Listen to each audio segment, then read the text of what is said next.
The complete works of Swami Vivekananda, Raj Yoga, Chapter 3, Prana, Part 3.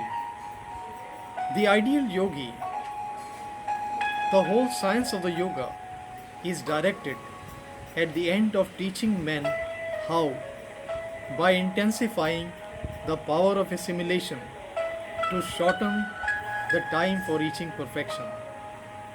Instead of slowly advancing from point to point and waiting until the whole human race has become perfect. All the great prophets, saints, and seers of the world, what did they do? In one span of life, they lived the whole life of humanity, transfers the whole length of human time, and it takes the ordinary humanity to become perfect. In one life, they perfected themselves. They have no thought for anything else, never live a moment for any other idea, and thus the way is shortened for them. This is what is meant by concentration, intensifying the power of assimilation, thus shortening the time. Raj Yoga is a science which teaches us how to gain the power of concentration. What has pranayama to do with spiritualism? Spiritualism is also a manifestation of pranayama. If it be true that the departed spirits exist, only we cannot see them, it is quite probable that there may be hundreds and millions of them about us. We can neither see, feel, nor touch. We may be continually passing and repassing through their bodies, and they do not see or feel us. It is a circle within a circle, universe within a universe. We have five senses, and we represent Pran in a certain sense of vibration. All beings in the same sense of vibration will see one another. But if they are beings who represent a higher set of vibration, they will not be seen. We may increase the intensity of a light until we cannot see it at all. But there may be beings with eyes so powerful that they can see such light. Again, if its vibrations are very low, we do not see a light. But there are animals that may see it, as cats and owls. Our range of vibrations is only one plane of the vibration of this pran. Take this atmosphere for instance. It is piled up layer on layer, but the layers nearer to the earth are denser than those above. And as you go higher, the atmosphere becomes finer and finer. Or take the case of the ocean. As you go deeper and deeper, the pressure of the water increases, and animals which live at the bottom of the sea can never come up, or they will be broken up into pieces.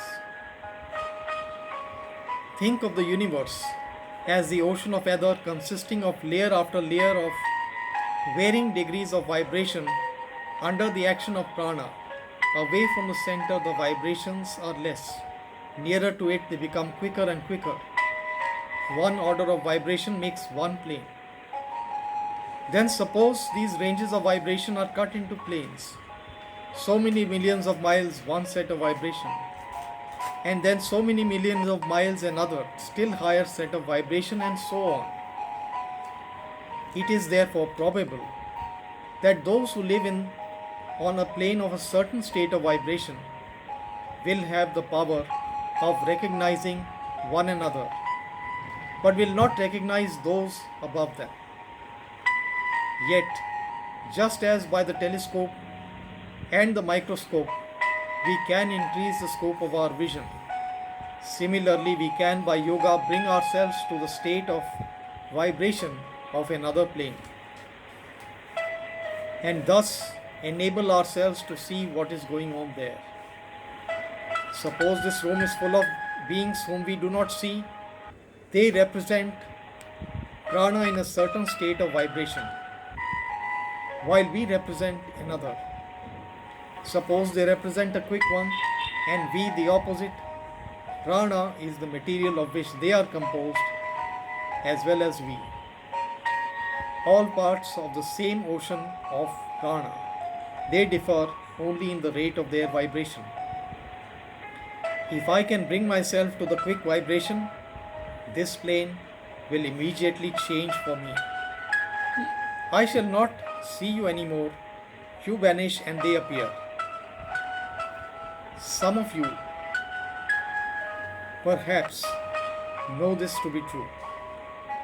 All this bringing of the mind into a higher state of vibration is included in one word in yoga, samadhi.